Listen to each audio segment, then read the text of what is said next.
Voilà ce qu'on pouvait dire de l'actualité. À 14 heures passées de 6 minutes, je vous passe la main, Alexandra. Merci beaucoup, Florence. Alors, dans ce contexte de guerre entre l'Iran et Israël, on se demande si le régime des Mollahs va s'effondrer. Avant cela, bien sûr, question préliminaire. Que pensent les Iraniens? On va essayer de sonder leur cœur, leur cerveau également avec nos invités. Ardavan Amir Aslani, bonjour. Bonjour madame. Merci d'être avec nous. Vous êtes avocat, essayiste franco-iranien et spécialiste de la géopolitique du Moyen-Orient. Manashir Ali, bonjour. Bonjour Alexandre. Ravi que vous soyez avec nous cet après-midi. Vous êtes sociologue, spécialiste de l'Iran, auteur du livre Fenêtre sur l'Iran, le cri d'un peuple bâillonné. Et avec nous également Alban Mikosi. Bonjour Alban, bonjour, notre spécialiste des questions internationales. Pour commencer, on va prendre bien sûr la direction de Téhéran. On va retrouver le correspondant d'RFI en Iran, Siavosh Ghazi. Bonjour Siavosh, merci beaucoup d'être avec nous en direct cet après-midi. D'abord, question très concrète, comment les Iraniens ont vécu cette dernière nuit de bombardement? Écoutez, la nuit a été plutôt calme à Téhéran. Il n'y a pas eu de frappe jusqu'à maintenant, donc depuis la nuit, la nuit est plutôt calme. Mais beaucoup d'habitants ont essayé de disparaître depuis maintenant 2 jours. Ils ont été annonces que ce sont en train de sortir. Bon, on a un petit problème de connexion. Je suis désolée, Siavosh, on ne vous entend pas très bien. On essaiera peut-être de rétablir la connexion dans quelques minutes. Je vais me tourner vers vous. Je voulais d'abord savoir si vous aviez des nouvelles de vos proches et ce qu'ils vous disent, ceux qui sont en Iran en ce moment. Écoutez, ça fait 4 jours que je n'ai presque pas dormi. Je suis systématiquement en contact avec mon réseau pour savoir comment ils pensent, comment ils vivent la situation. Parce que comme vous savez, il n'y a pas de journalistes en Iran. Donc il faut qu'on travaille, il faut qu'on sache ce qui se passe sur le terrain. Donc les réactions sont évidemment très diverses et variées. Tout le monde ne pense pas de la même façon. La société iranienne n'est pas une société homogène comme aucune autre société d'ailleurs. Et il y a des pensées différentes, des discours différents. Mais le discours dominant, c'est un soulagement. Contrairement à ce qu'on peut penser, c'est une sorte de soulagement. En tout cas, moi, je peux parler au nom de mon réseau, des personnes avec qui j'ai parlé. Je ne parle pas au nom de tous les Iraniens, vous savez. Personne. Alors, votre réseau, c'est quoi? Personne ne peut parler au nom des Iraniens, de tous les Iraniens. 90 millions d'habitants, quand même, c'est beaucoup. Moi, j'ai un petit réseau de 40 000 jeunes en Iran. Donc, je suis quand même en contact avec pas mal et ils s'expriment. Et c'est pourquoi j'ai dit, il y a beaucoup de peur, évidemment. Une guerre fait peur. J'ai déjà vécu la guerre Iran-Irak. Je peux vous dire à quel point on est démunis face à la guerre, on est démunis face au bombardement. Il n'y a pas de refuge, il n'y a pas d'abri en Iran. Ça fait 47 ans qu'ils profèrent la menace et la disparition d'Israël. En fait, ce que vous dites, c'est que le régime ne protège pas. Non, ils n'ont pas construit un abri pour les Iraniens. Il n'y a pas d'abri. Donc, moi, je comprends parfaitement la détresse de mes compatriotes en Iran. Il n'y a nulle part pour se protéger, pour se protéger. Et ils sont terrorisés, c'est la mort qui est là. Pourtant, il y a un soulagement, ils disent il faut que ça tienne, il faut que ça fasse tomber la République islamique. Ça, c'est le discours général c'est le discours dominant que j'ai pu recueillir par rapport à mon petit réseau. Alors, on sait qu'environ, c'est ce qu'on lit, 80% des Iraniens sont contre le régime. Une fois qu'on a dit ça, concrètement, qu'est-ce que ça veut dire? Est-ce que ça veut dire qu'ils veulent forcément faire tomber le régime tout de suite? Est-ce que ça veut dire qu'ils soutiennent Israël? Tout ça est difficile. Madame a parfaitement raison. L'immense majorité des Iraniens est hostile à ce pouvoir. La seule théocratie constituée sur le monde. C'est incontestable. Néanmoins, il y a 20% d'Iraniens à peu près qui sont les clients du pouvoir, un feu de régime, et il y a 20% d'irrédentistes, à l'étranger souvent, qui veulent la mort de ce régime. Au milieu, vous avez la majorité des Iraniens, qui sont des gens normaux, qui n'en peuvent plus de 47 années d'ostracisme, de guerre, de sanctions, de privation. Ces gens-là, ce sont ceux qui vivent sous le bon. Ce que j'ai eu l'occasion d'interroger, je n'ai pas senti de soulagement. J'ai senti beaucoup de crainte, beaucoup de frustration, un esprit d'impuissance. En Iran, ils ont les mêmes sites d'abri qu'on a en France, c'est-à-dire le métro. Le métro est ouvert 24 sur 24. Mais contre le bombardement sans arrêt dont le pays fait l'objet, les Iraniens sont démunis. Et les Iraniens souffrent. Il y a une fuite de la ville de Téhéran vers le nord, d'une région souvent réservée aux vacances et aux week-ends, pour que les gens trouvent un peu de répit, un peu de repos. Il y a des bombardements quasiment tous les quarts d'heure. Donc les écoles sont fermées, les commerces sont fermés, la circulation est quasiment réduite à zéro. Il y a eu des centaines d'Iraniens tués. Je ne pense pas que les Iraniens qui perdent la vie sous les bombes israéliennes se réjouissent de la chose. Ni leurs proches, ni leurs familles. Une chose est l'hostilité que l'on peut avoir, à juste titre, par rapport à cette théocratie. Autre chose est d'inviter les troupes étrangères d'un repris de justice sous mandat d'arrêt international en tant que sauveur. C'est une question délicate parce qu'on l'a souvent abordée avant même que ce conflit ne commence. C'est qu'effectivement, une grande majorité d'Iraniens sont contre ce régime, peut-être qu'Alban, ou peut-être vous pouvez nous répondre, mais ils ont aussi conscience que tout seuls, militairement, ils ne peuvent rien faire et qu'une intervention internationale est absolument sine qua non pour faire tomber ce régime. Là, c'est le cas. Voilà, soutenir Israël, c'est pas non plus possible pour le peuple iranien. C'est pas possible. Si vous voulez, pour qui c'est possible dans le monde d'aujourd'hui?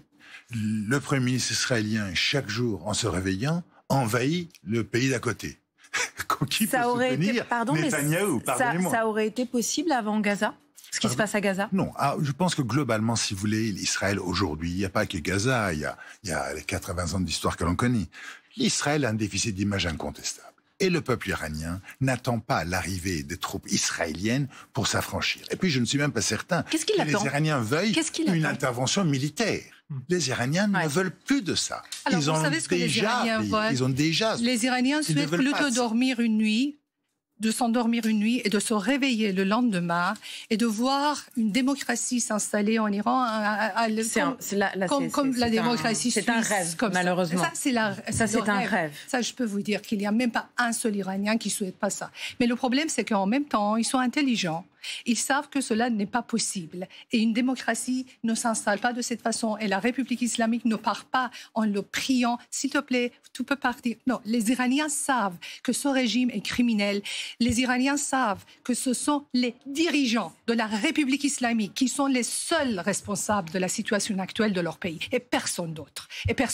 Pendant 47 ans, ils ont proféré la mort à Israël, la disparition à Israël. C'était très clair qu'on va en arriver là aujourd'hui. Ce n'est pas quelque chose d'imprévu. C'est la raison pour laquelle aujourd'hui, les Iraniens que j'ai interrogés, ils ne prennent pas Netanyahou ou Israël comme responsable, ils prennent leurs propres dirigeants politiques pour le responsable de leur propre malheur dans lequel ils vivent aujourd'hui. Oui. Moi, je pense, si vous voulez, j'ai un regard géopolitique, macroéconomique, non pas un regard politique sur la situation iranienne. Moi, je pense qu'aujourd'hui, Netanyahou s'est inventé le shérif dans le Far West du droit international. Incontestablement, si vous voulez, peu importe ce qu'on peut penser de la situation intérieure en Iran. Aujourd'hui, l'Iran fait l'objet d'une agression au mépris du droit international par un État qui s'est autorisé. On ne sait pas au nom de quel droit international et au niveau de quel principe qu'il a inventé la prévention pour attaquer sauvagement un pays, détruire ses infrastructures, prendre pour cible sa population. Ça, c'est la réalité. Si vous voulez, en 2015, rappelons-le, c'est très important, l'Iran avait régularisé un accord nucléaire. Cet accord, l'Iran l'avait respecté dans le cadre de 13 rapports successifs de l'AIEA. C'est la sortie de Trump lors de son premier mandat, en mai 2018, qui a créé cette situation. L'Iran, effectivement, n'est pas en conformité par rapport à ses engagements, parce que personne ne l'est en face. Aujourd'hui, vous avez un pays qui s'est octroyé le droit de faire justice tout seul. Je vous coupe parce que vous avez aussi de l'autre côté un pays, l'Iran, qui depuis des années dit qu'elle veut détruire l'État d'Israël. Absolument. Mais une chose est ce que dit le dirigeant iranien, les dirigeants iraniens. Autre chose est la réalité. Si vous lisez sur mon bureau la couverture d'un quotidien national israélien qui dit tout simplement que l'Iran est à 2 mois de la bombe, il y a 40 ans, sous le gouvernement Shamir. Les meilleurs experts vous diront que l'Iran, effectivement, est à 60%, que de 60 à 90, qui est le seuil militaire, c'est une décision politique et non pas un problème technique. Voilà. Mais par contre, l'Iran est à 2 ans, une fois ce seuil atteint, de la militarisation de l'engin et la transposition de l'engin sur les missiles balistiques qui vont le transporter. À 2 ans. Où était l'urgence? Et en plus, cette affaire-là est intervenue à un moment où les Iraniens négociaient avec les Américains. Je vous rappelle qu'hier, il y avait un rendez-vous théorique prévu entre Witkoff, l'opposant américain, et le ministre iranien des Affaires étrangères. Netanyahou a tué dans les médias l'espoir d'un accord, même si Trump le rappelle de ses vœux. Alors, moi, j'ai 2-3 questions à vous poser en fonction de ça. Vous dites l'Iran, c'était quand même des menaces, surtout des mots. sur Israël. Mais il n'empêche que l'Iran a armé le Hezbollah. L'Iran a soutenu le Hamas. Est-ce que il y a même eu aussi une pluie de missiles il y a quelques mois lancée sur Israël. Est-ce que finalement... En riposte par rapport à une attaque israélienne. Est-ce que vous n'aviez pas vu monter cette tension? Est-ce que finalement les Iraniens n'ont pas vu venir ce moment? Vous avez parfaitement raison. Les Iraniens, par contre, ne s'attendaient pas à cette attaque. Tout le monde a été surpris, il faut le dire. Le Hezbollah est une création iranienne, comme le Hamal a été une création de l'Iran impérial. Parce que l'Iran et le Liban ont une relation historique qui remonte à des siècles sur la religion chiite. Mais le Hezbollah est la conséquence de l'occupation du Liban par Israël. Le Hamas est la conséquence de l'occupation israélienne des territoires occupés. Ce n'est pas une création iranienne. Que l'Iran ait voulu profiter de la chose en faisant le proxy, c'est incontestable. Mais cette situation-là dure depuis des décennies. Qu'est-ce qui a fait qu'Israël s'autorise aujourd'hui à mener cette attaque en contradiction totale avec les principes internationaux? C'est le sentiment de faiblesse que le pouvoir iranien a véhiculé auprès d'Israël, qui a autorisé ce pays à considérer que c'était le bon moment d'y aller. Mais il risque de se tromper. Oui, cette pauvre République islamique qui est blanche comme neige, justement, jeudi dernier, c'était le rapport de l'AIEA qui a annoncé que l'Iran n'a pas tenu ses promesses, n'a pas tenu ses engagements concernant le nucléaire. C'est la raison pour laquelle la guerre a commencé quelques heures après. Donc Israël, aussi méchant qu'il soit, il est quand même en train de défendre ses intérêts et on peut le comprendre. C'est un petit pays, il ne peut pas se permettre que la République islamique arrive à la bombe atomique, et puis après, les Israéliens se disent « Ah, c'est maintenant ». Non, donc on peut les comprendre, et en tant qu'Iranienne, je vous parle, et pas en tant que Française, en tant qu'Iranienne, je comprends parfaitement que les pays se sont en danger, parce que la République islamique est un danger, pas seulement pour l'Israël, mais d'abord pour les Iraniens eux-mêmes. Ça fait 47 ans que les dirigeants de la République islamique ont détruit ce pays, cette République islamique blanche comme neige. Alors, il a complètement détruit ce pays à tel point. Ce pays est détruit qu'aujourd'hui, une partie des Iraniens qui ont perdu leurs enfants, qui ont perdu les membres de leur famille, qui ont tout perdu, ils applaudissent Israël. Ils applaudissent.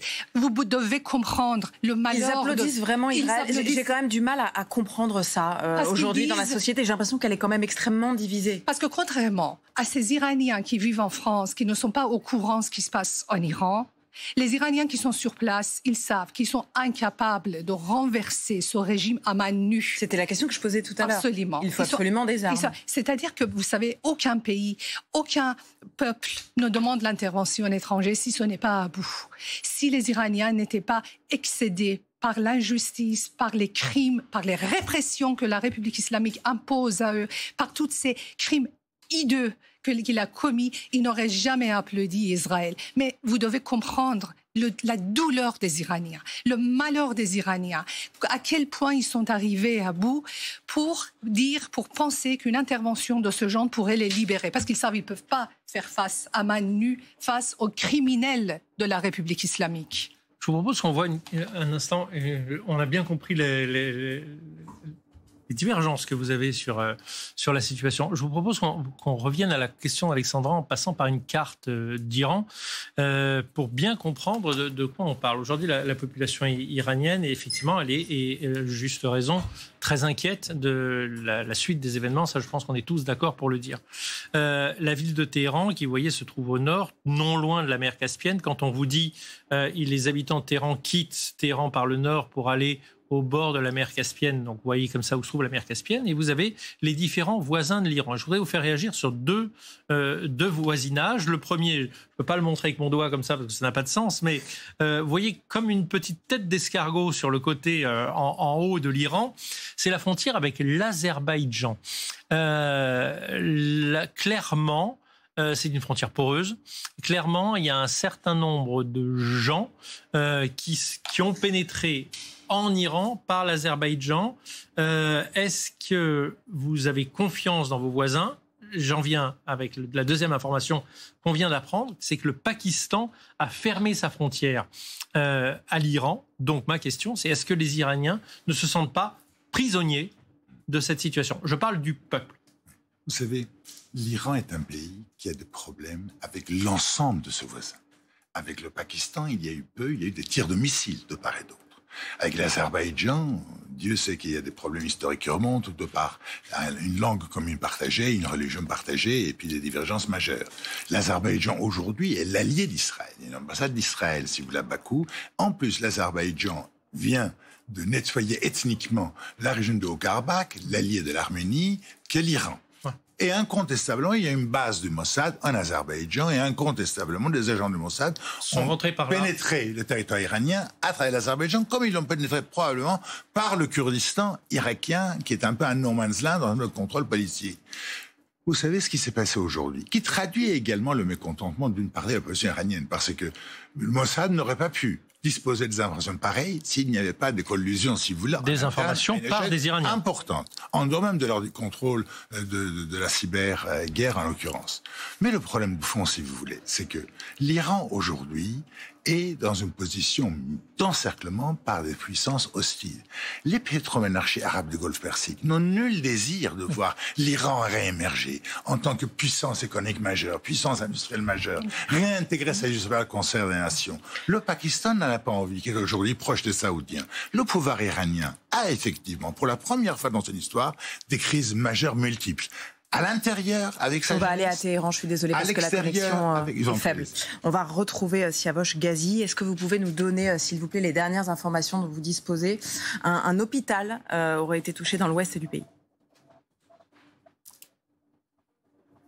Absolument, il y a eu des frappes depuis ce matin contre la ville de Kermanshah à la frontière avec l'Irak, et donc lors de ces frappes, une dizaine environ sur cette ville frontalière, un hôpital, un important hôpital de la ville a été touché par un missile, faisant des dégâts importants et donc blessant certaines personnes qui se trouvaient à l'intérieur de l'hôpital.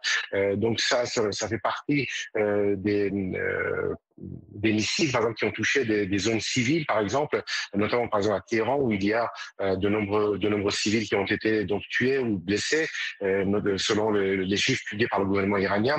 Sur les 224 personnes tuées depuis vendredi lors des frappes israéliennes, il y a 70 femmes et enfants donc qui ont trouvé la mort. Donc, ce qui montre que les frappes israéliennes seulement sur des bases ou des cibles militaires ou nucléaires, mais il y a aussi des zones civiles qui sont touchées.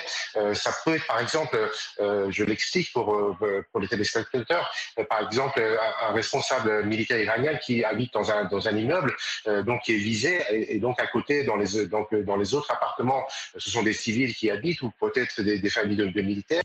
Et là, donc, il y a par exemple des enfants ou des femmes qui ont été tués ou blessés. Merci beaucoup, Siavash Ghazi, d'avoir été avec nous cet après-midi. Mana Shirali, j'ai une question sur la durée potentielle de cette guerre, de ce conflit qui commence. Moi, je me dis, si le conflit dure longtemps, s'il y a beaucoup de morts côté iranien, est-ce que ça ne risque pas, entre guillemets, de souder les Iraniens finalement et de défendre leur régime contre Israël, s'il y a beaucoup de pertes civiles? Je ne sais pas prédire l'avenir, je ne me prononce jamais sur l'avenir, mais je suis sûre d'une chose, aujourd'hui, la somme de colère des Iraniens contre la République islamique est telle que rien ne peut les souder derrière la République islamique. Ça, je peux vous le garantir. Vous aussi? Non, je pense que comme tous les peuples du monde, personne n'a envie de voir son pays anéanti, ses hôpitaux détruits, ses infrastructures décimées. Rappelez-vous que les Israéliens ont frappé sur les 2 raffineries de la banlieue de Téhéran, sur des champs de gaz dans le sud du pays. On n'est pas que sur des infrastructures nucléaires. Aucun Iranien ne peut prendre plaisir à voir la chose. En même temps, si vous voulez aussi détester soit le pouvoir, incontestablement, si cette affaire-là devait persévérer, le peuple va, avec le cri de patrie en danger, faire union avec le gouvernement. Si vous voulez, aujourd'hui, je pense pas, au contraire, que l'affaire va perdurer éternellement. Je pense qu'aussi bien Israël que l'Iran sont condamnés à aboutir à un accord assez rapidement. L'aéroport Ben Gurion est fermé, les aéroports iraniens sont fermés, les économies sont en ruine.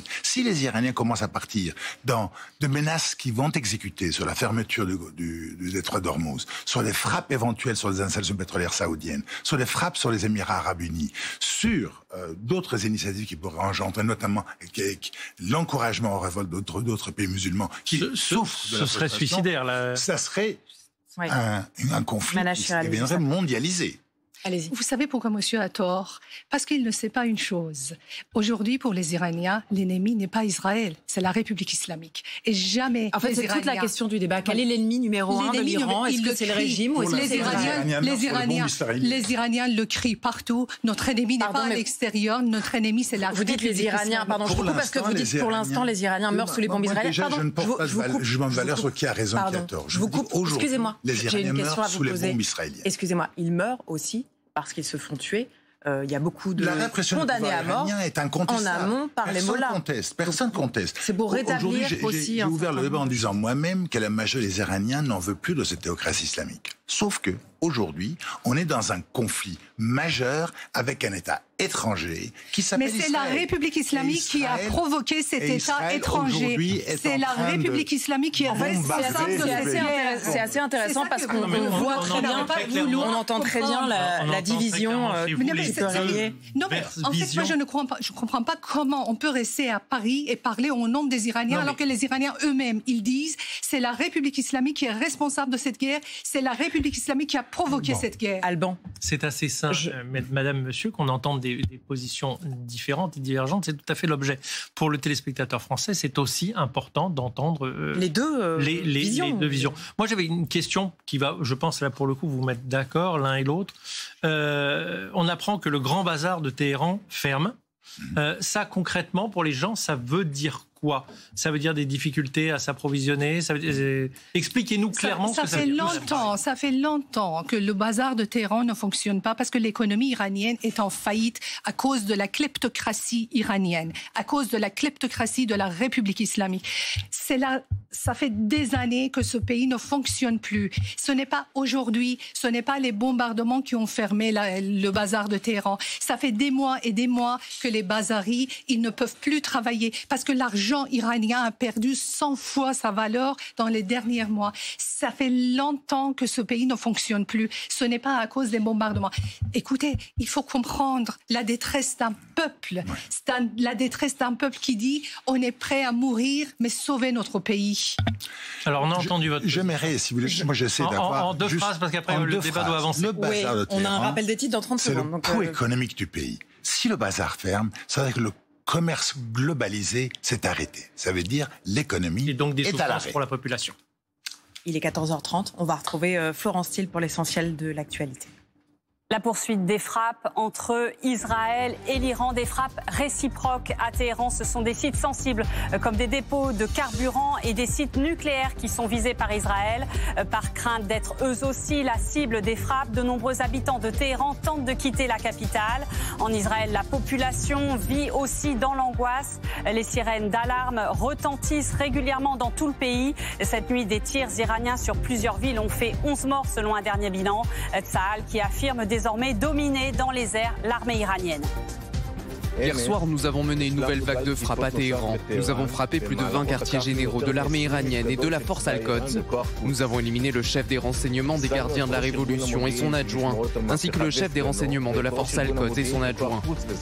Nous avons désormais acquis une supériorité aérienne totale sur Téhéran.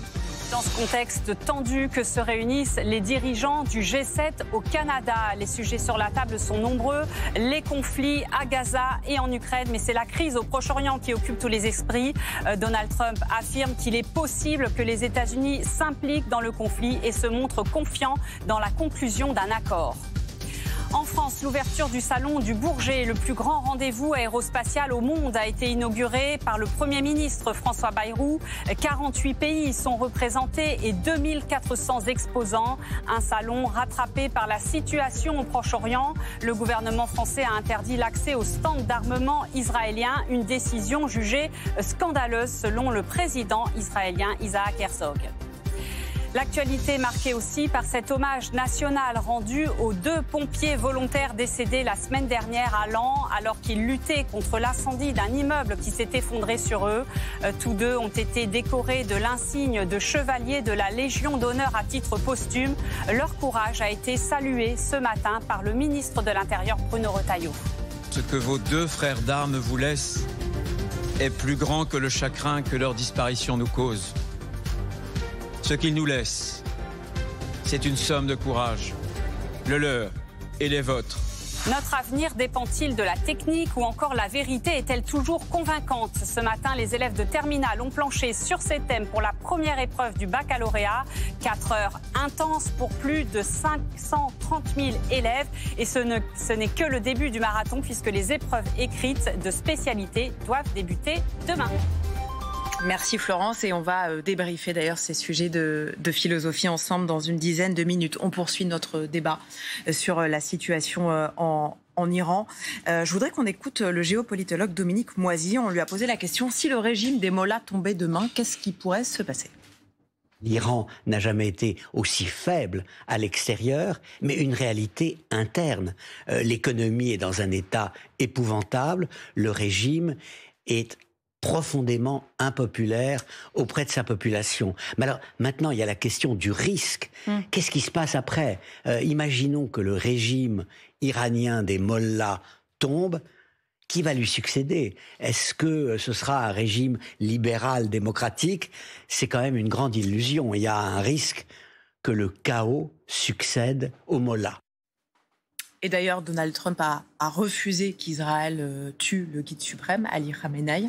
Est-ce que pour vous, les conditions de la chute du régime sont réunies actuellement ? Absolument, ce que je le souhaite en fait. Ce que je souhaite, et je pense que c'est le meilleur moment. La République islamique, comme Dominique Moisy l'a très très bien dit, n'a jamais été aussi faible. Je vous coupe parce qu'on va écouter le Premier ministre au Salon du Bourget qui réagit à la guerre entre l'Iran et Israël. On a suivi cet accord et une autre partie n'a pas suivi. On a donc dit que, évidemment, il fallait qu'on prenne le temps de s'accorder et qu'on ne laisserait pas l'exposition d'armements offensifs. Le gouvernement israélien parle d'un mur. Parce que nous considérons qu'étant donné la situation dans la région, les tensions extrêmes, comme vous savez, une situation de crise comme il y en a eu peu souvent, étant donné les choix diplomatiques de la France, notamment l'inquiétude ou en tout cas le très grand souci à l'égard de Gaza, nous ne pouvions pas ne pas montrer qu'il y avait une certaine distance qui faisait que nous ne pensions pas acceptable que des armements offensifs soient dans un salon comme cela. Et comme ces armements offensifs n'ont pas été retirés, eh bien on a provisoirement, j'espère, fermé les stands. Le gouvernement israélien dit que ça tombe au pire moment, au moment où on se bat contre l'Iran, contre les menaces nucléaires qui menacent aussi l'Europe. Je ne dis pas le contraire. Je n'ai jamais sous-estimé la situation de risque que l'Iran et la préparation d'armements nucléaires par l'Iran faisait courir à l'ensemble de la région, à l'ensemble du monde, parce que l'Iran a constamment indiqué que pour lui, Israël était une cible et qu'il fallait détruire Israël. Et que donc la préparation de ce type d'armement nucléaire était évidemment un danger immédiat. Pour autant, et en fonction de la situation à Gaza, dont tout le monde sait que la France considère qu'il y a là une situation terrible pour les Gazaouis, une situation humainement et du point de vue humanitaire, du point de vue sécuritaire, extrêmement lourde, la France a tenu à manifester que les armements offensifs ne devaient pas être présents dans ce salon. M. Prince, vous dites que l'ambassade d'Israël en France était au courant et avait donné son accord de cette situation, ce que dément l'ambassadeur d'Israël. Est-ce qu'il n'y a pas là la preuve d'une dégradation des relations entre la France et Israël ? Je fais la différence entre une dégradation et des tensions qui sont absolument fondées. il y a un très grand nombre d'amis d'Israël, de gens qui ont toute leur vie défendu Israël, qui disent devant la situation à Gaza, ce n'est pas ce avec quoi nous pouvons être, ou en face de quoi nous pouvons être indifférents. La situation à Gaza, elle touche, elle blesse, elle révolte grande partie de nos concitoyens, y compris de ceux qui sont des amis d'Israël. Et la situation de l'Iran n'est pas du tout de même nature, parce que la menace sur Israël est une menace immédiate et vitale. Tant les autorités iraniennes ont, sur les dernières périodes, décennies même, multiplié les affirmations selon lesquelles il fallait cibler Israël et détruire Israël. Le Hamas aussi à Gaza. Oui, c'est pourquoi jamais nous n'avons dit qu'Israël ne devait pas se défendre contre le Hamas. Je n'ai jamais pris la parole sans rappeler que la situation à Gaza, elle était aussi la conséquence du 7 octobre. C'est-à-dire du pogrom qui a été organisé et voulu. Et j'ai même dit devant l'Assemblée nationale et le Sénat que ce pogrom du 7 octobre, il avait pour but de faire que devienne irréversible la guerre entre Israël et ses voisins. C'était pour moi le but qui était fixé et qu'il fallait atteindre. Et donc, nous ne mélangeons pas tout, nous refusons de faire amalgame de tout, mais la situation à Gaza est une situation qui, pour la République française, est une situation devant laquelle nous voulons absolument marquer réprobation et distance. On ne peut pas affamer un peuple, on ne peut pas faire en sorte qu'il ne puisse plus avoir accès à l'aide humanitaire. On ne peut pas faire en sorte qu'il soit isolé de tout sans que les valeurs qui nous font vivre s'expriment. Et c'est ce que nous avons fait dans cette décision. Est-ce que vous anticipez, est-ce que vous redoutez des conséquences de cette nouvelle guerre entre Israël et l'Iran ? Je pense que c'est une guerre qui peut avoir des conséquences immenses partout dans le monde. Chez nous, elle peut avoir des conséquences immenses sur l'économie du monde. Elle peut avoir des conséquences immenses sur l'énergie. Elle peut avoir des conséquences immenses sur la situation sécuritaire.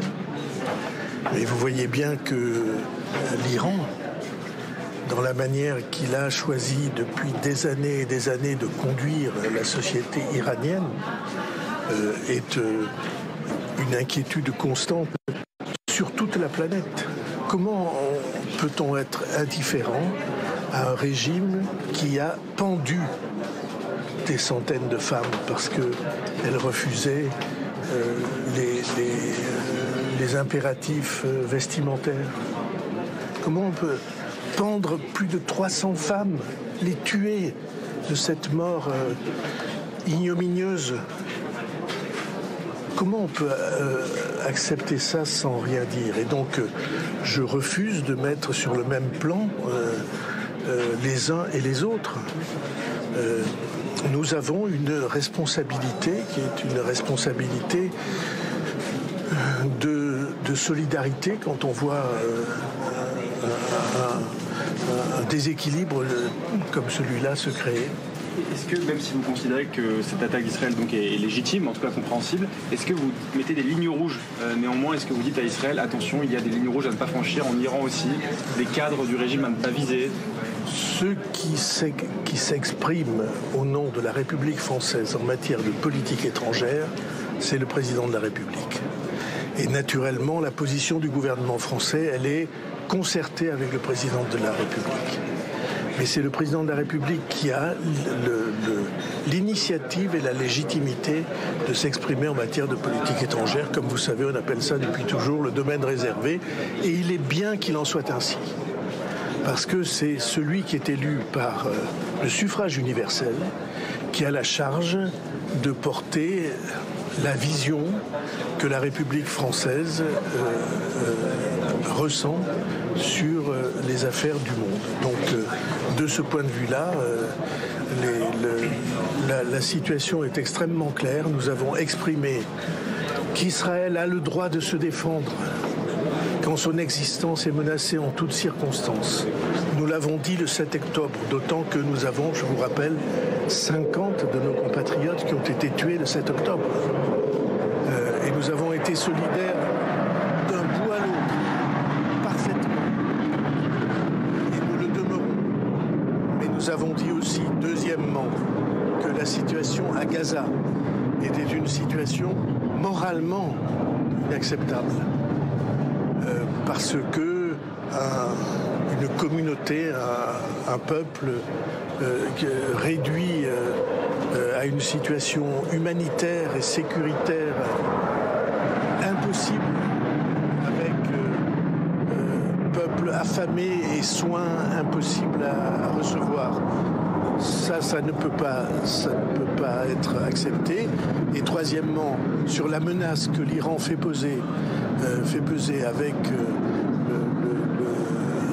la préparation d'armes nucléaires à quelques jours ou à quelques semaines de distance. Je rappelle que c'est l'Agence internationale d'énergie nucléaire qui l'a dit, c'est-à-dire les arbitres les plus experts sur la situation de la préparation par l'Iran d'armes nucléaires. Alors de ce point de vue-là, évidemment, il y a une situation qui entraîne de notre part une compréhension. Demain, le conclave des retraites est censé s'achever. C'est de votre initiative. Qu'est-ce que vous en attendez? Voilà, François Bayrou qui s'exprimait depuis le salon du Bourget où l'on entendait des avions sans doute décoller. Alban, le salon du Bourget qui est rattrapé par ces tensions géopolitiques, notamment sur la question des stands israéliens au Bourget. Le gouvernement a interdit certains stands israéliens. Effectivement, il y a 4 stands de sociétés israéliennes qui ont été recouverts de hautes bâches noires, qui concrètement veut dire fermer les stands, parce que, selon le gouvernement français, les Israéliens exposaient des armes offensives comme celles qui sont susceptibles d'être utilisées à Gaza en violation de l'accord cadre qui avait été signé entre la France et Israël pour les expositions d'armes au Salon du Bourget. Le gouvernement israélien dénonce une décision scandaleuse sans précédent et surtout prise dans les 24 heures en catastrophe. François Bayrou, vous l'avez entendu, justifier cette décision tout en ayant une ligne de crête un peu compliquée, soutien à Israël dans la guerre qui oppose aujourd'hui Israël à l'Iran, mais en même temps, il a répété la position française. Ce qui se passe à Gaza est moralement inacceptable, a-t-il dit.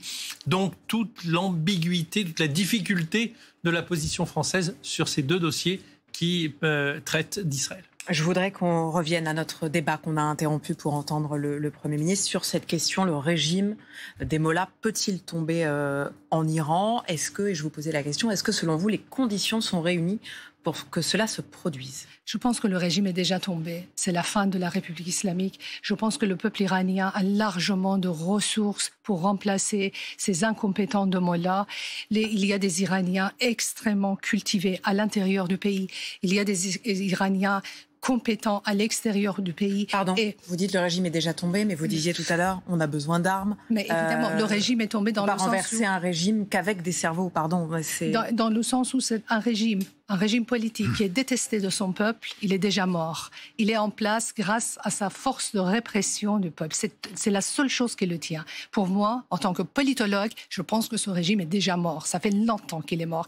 Un régime qui gouverne grâce aux militaires, ce n'est pas un régime politique. Ça est d'un. Mais c'est un régime qui continue, et d'ailleurs François Bayrou le rappelait, à tuer. Donc il n'est pas mort, il est toujours bien vivant. C'est seulement sa force de répression qui a été décapitée il y a 3 jours grâce à l'armée israélienne. Et de 2, la deuxième partie de votre question, oui, les Iraniens ont beaucoup de possibilités de les remplacer. Ce n'est pas difficile de remplacer ces incompétents de mollahs. Il y a une relève politique possible? Aujourd'hui, dans mes enquêtes de terrain que je mène depuis plus de 25 ans sur l'Iran, je trouve que le prince Reza Pahlavi n'a jamais été aussi plébiscité qu'aujourd'hui par le peuple iranien. Qui, pardon? Le fils de Shah. Le prince, il est plébiscité par le peuple et les Iraniens souhaitent qu'il revienne. Alors, un peu la même question, mais avec en plus un aspect particulier. Dominique Moïsi disait, le risque, c'est aussi celui de l'éclatement de l'Iran.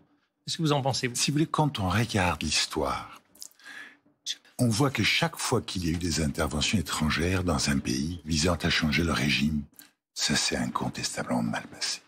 Regardez le cas afghan. 4 000 milliards de dollars investis. 20 ans de présence militaire américaine. Et on voit les conditions dans lesquelles ils sont partis, en laissant justement les femmes afghanes à qui on avait donné l'espoir d'une meilleure vie derrière soi. Donc pour vous, prenez le cas de l'Iran, il y a un vrai risque. Prenez le cas de l'Irak, si vous voulez. Oui, on peut. Tous les comparaison n'est pas raison. Aujourd'hui, en parlant de l'Iran, c'est incontestable que le pouvoir iranien est confronté à un ensemble de crises. Une crise économique réelle, une crise géopolitique réelle. Mais pour vous, peut-il tomber et si oui, remplacé par qui? Moi, je pense qu'aujourd'hui, il n'y a pas de remplacement envisagé pour le remplacer. J'espère qu'il y en aura des forces démocratiques, des forces libres, des forces libérales qui pourront apparaître afin de mener ce pays vers son destin. Je l'appelle de mes tripes, si vous voulez. Mais une fois qu'on a dit ça, est-ce qu'il y a aujourd'hui des chefs d'opposition qui obtiennent l'adhésion générale de la population iranienne? Pour ma part, je n'en suis pas au courant. D'accord. Un dernier point, madame. Il y a un risque d'éclatement. Dominique Moïsi parlait de ce risque d'éclatement de l'Iran. C'est vrai qu'il y a des minorités azéries, il y a des minorités balouches. Il y a un risque d'éclatement du pays. Il y a beaucoup de risques. Vous savez, quand un régime politique dictatorial de ce genre, après 50 ans, tombe, le pays tombe dans le chaos et dans la crise, ce qui est tout à fait normal. Vous voyez l'histoire du monde. Ça a été toujours des crises et des chaos, mais les Iraniens sont parfaitement capables de retrouver le calme et de créer une vraie démocratie dans leur pays. Il faut leur faire confiance. Juste réaction à l'instant, une tribune des personnalités iraniennes, dont 2 prix Nobel, appelle à la fin des hostilités militaires. Est-ce que c'est votre cas aussi? Vous souhaitez qu'Israël arrête de bombarder l'Iran aujourd'hui? Les 2 personnes que vous venez de citer, ce sont 2 femmes iraniennes qui se sont combattues, qui ont subi les pires sévices, qui ont combattu, si vous voulez, contre la répression du pouvoir sur la question des femmes. Elles ont été récipiendaires du prix Nobel. Elles appellent à la fin des hostilités. Parce que quand on est iranien à Téhéran, quand on voit les bombes tomber, quand on voit la souffrance au quotidien du pays, moi je suis en relation également avec des amis à moi. Ils me disent, le pays manque de tout. Il n'y a pas de médicaments. Les produits agroalimentaires manquent. Les hôpitaux sont pas approvisionnés. Il y a un chaos général qui occupe le pays. Et puis le bruit des bombes, tous les jours, qui tombent sur ce peuple. Partout, toutes les villes iraniennes aujourd'hui sont frappées. Et on n'est plus dans un schéma où on frappe uniquement les sites nucléaires. On frappe des sites civils. Un hôpital a été touché. Des raffineries ont été touchées. Donc le peuple iranien est inquiet pour son avenir, pour son quotidien, pour ses infrastructures. Oui, ça fait longtemps que le peuple iranien est inquiet pour son avenir, pour sa vie. Ça fait 50 ans que les Iraniens sont inquiets. Ça n'a pas commencé aujourd'hui. Au lieu de faire du misérabilisme de ce genre, on sait que la guerre est grave, on sait qu'on tue pendant la guerre. Et dans la guerre, on ne diffuse pas des fleurs aux Iraniens et aux populations qui sont sous la guerre. Donc, au lieu de faire de misérabilisme, de bas niveau, je pense qu'il faut regarder les choses en face et voir qui sont les vrais responsables de la situation. Et il n'y a que les dirigeants de la République. Vous dites, cette guerre, c'est une bonne chose? Moi, je dis que... Ces bombardements, moi, je dis un mal pour un bien, pour essayer de résumer votre pensée. Le mal pour le bien. Je dis tout ce qui fait partir la République islamique est un bonheur pour le peuple iranien. Tout ce qui fait partir la République islamique. Même si le Tchingiz Khan de Mogol revient de sa tombe, il réveille, il revitalise, il revient et il libère l'Iran, je l'applaudis. Pour être complet, la tribune des 2 prix Nobel, Narges Mohammadi, Shirin Ebadi, mais également de cinéastes primés à Cannes, Jafar Panahi par exemple, appelle à la fin des hostilités militaires, mais pour qu'on soit complet et aussi... pas que, à l'arrêt de l'enrichissement d'uranium. L'arrêt par l'Iran de l'enrichissement d'uranium par la République islamique. Rappelons, pour bien que le contexte soit clair, que lors de l'accord de 2015, il était prévu de l'enrichissement pour du nucléaire civil, c'est-à-dire de l'enrichissement à 3,5%, 4% de l'uranium. Aujourd'hui, l'AIEA affirme que dans l'usine de Natanz, notamment, les centrifugeuses travaillent sur de l'uranium à plus de 60% enrichi. Il n'y a pas de visée civile à de l'uranium à 60%.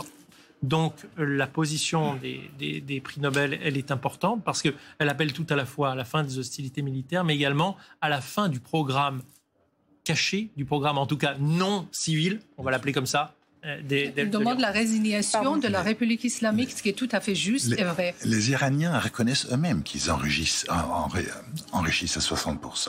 Le problème de fond, ce qui a fait capoter les négociations, c'est que les Américains veulent imposer à l'Iran un zéro enrichissement.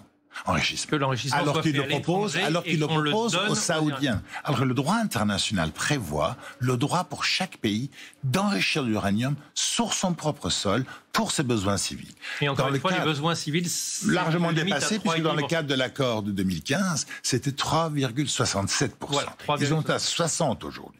Et incontestablement, dans un délai très court de 2 semaines, il faut atteindre 90. Mais comme vous le savez, ça ne suffit pas pour faire une bombe. Il faut encore militariser l'engin, pouvoir le transposer sur les missiles. Mais vous êtes d'accord avec moi pour dire que très clairement, cet uranium-là n'était pas à viser. Je suis totalement d'accord pour dire ça, et en même temps que je suis d'accord pour dire qu'il n'appartient pas à Israël de s'inventer shérif du Far West et de faire la loi à lui tout seul.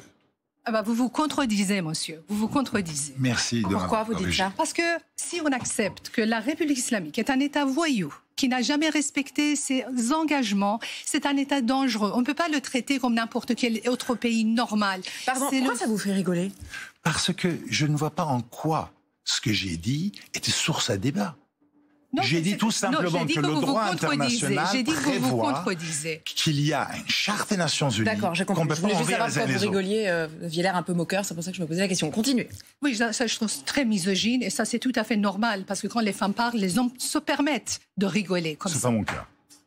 Ce que vous avez fait. Ce que vous vouliez dire, vous disiez que c'était un... J'étais en train de dire que le droit international s'applique aux pays qui se comportent d'une manière civilisée. Quand un pays promet pendant 50 ans la disparition d'un autre pays, on peut comprendre la méfiance de la communauté internationale et qu'ils veuillent qu'ils s'arrêtent leur enrichissement de l'uranium. On peut comprendre leur peur, on peut comprendre que c'est un danger, pas seulement pour l'Israël, mais pour la planète entière. Et on peut comprendre aussi qu'Israël ne pouvait pas attendre que la République islamique se dote de la bombe atomique et après, il commence à réagir. Vous considérez, mais que cette crainte d'Israël de voir l'Iran avoir, la bombe nucléaire, c'est un fantasme, c'est une paranoïa. Quand on a un chef d'État iranien comme Ahmadinejad qui appelle à la destruction d'un autre pays, je comprends parfaitement les soucis légitimes d'Israël. Moi, je dis tout simplement qu'on habite dans un monde où il y a des institutions et du droit, et qu'on ne peut pas faire justice soi-même. Qui a autorisé Israël à déclarer la guerre ainsi à l'Iran, bombarder ce pays? Qui l'a autorisé? Sauf que, mais vous l'avez rappelé tout à l'heure, l'Iran ne respecte pas non plus ses engagements. Non, il y a confusion. L'Iran, pour votre information, quand l'accord était en place, l'Iran respectait à la lettre. Et même le rapport qui vient de sortir de l'AIEA, qu'Israël a utilisé comme prétexte à un moment de discussion continue, n'a pas dit qu'l'Iran développe la bombe. L'accord dit ce que l'accord n'a cessé de répéter, ce que l'AIEA n'a pas cessé de souligner, que l'Iran n'a pas totalement dévoilé la réalité sur certaines sources d'enrichissement identifiées par ailleurs et non localisées par l'agence. L'Iran n'a pas totalement coopéré. Mais le rapport ne dit pas que l'Iran a développé une bombe. Encore une fois, techniquement, ça prend 2 ans. Oui, Alban. Pour clore ce dossier technique, uniquement technique, il est vrai que dans le rapport de l'AIEA de jeudi dernier, il est bien spécifié par cette autorité qui est une autorité indépendante, qui n'est pas une autorité qui est dirigée par un État. Cette autorité, elle dit bien que la République islamique d'Iran a cherché à cacher aux inspecteurs de l'AIEA un certain nombre de réalités, à tout faire pour rendre les opérations de contrôle encore plus difficiles, voire complètement impossibles dans le cas d'une des deux usines principales. Donc, très clairement, ce rapport a été... Alors, je vais essayer d'utiliser le terme le moins passionné possible, dépassionné. Le rapport a été utilisé par l'État israélien en disant, voilà, les Américains avaient donné 60 jours à l'Iran, une sorte de moratoire pour se mettre en conformité. Ces 60 jours sont passés, nous sommes au 61e jour. Nous considérons que la parole de la République islamique n'a pas respecté le droit international. Quant à savoir, et là chacun aura son opinion sur la notion de frappe préventive, etc. Je vous donne ce que sont les raisons avancées par le gouvernement israélien. Comment vous envisagez très rapidement chacun la suite ? Qu'est-ce que vous souhaitez ? Je vais vous le dire. Pour ma part, très humblement, je souhaite un arrêt immédiat des bombardements à l'encontre. Et après ? et après un accord nucléaire avec l'Iran. Chose qui, étonnamment, est revendiquée par Donald Trump. Moi, je pense que ce qui va se passer, sinon le coût serait prohibitif pour la planète, c'est que, je pense, dans les jours qui viennent, dans ce cas de figure, et que les Iraniens vont retourner à la table de négociation. Dans ce cas de figure, le régime des mollahs reste en place. Si vous voulez, leur pouvoir des mollahs, je ne suis pas devin pour l'avenir, mais c'est un pouvoir qui, semble-t-il, est assez bien enraciné. Mon souci aujourd'hui, c'est d'arrêter cette violence à l'encontre du peuple iranien et que le peuple iranien puisse retrouver sa juste place dans le concert des nations, puisse vivre de nouveau.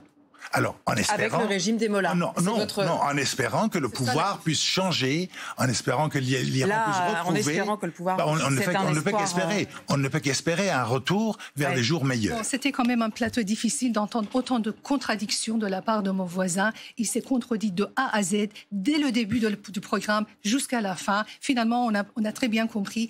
Il souhaite que le régime reste en différence. Moi, en tout cas, ce n'est pas votre priorité. Voilà. Ma priorité, c'est que la souffrance du peuple iranien cesse. Je vous en prie, ne parlez pas de souffrance des Iraniens. C'est parce que les souffrances des Iraniens, ce genre de misérabilisme, on ne l'achète pas. C'est votre opinion, madame, que je respecte. La seule chose que je souhaite, c'est la mort de Khamenei, parce que le jour où il meurt, c'est fini, le régime va tomber. Merci beaucoup pour ce débat. On ne l'attendait pas aussi houleux, mais merci beaucoup. Ça nous a donné une idée des divisions qu'on peut voir au sein de la société iranienne. Merci beaucoup. Vous restez avec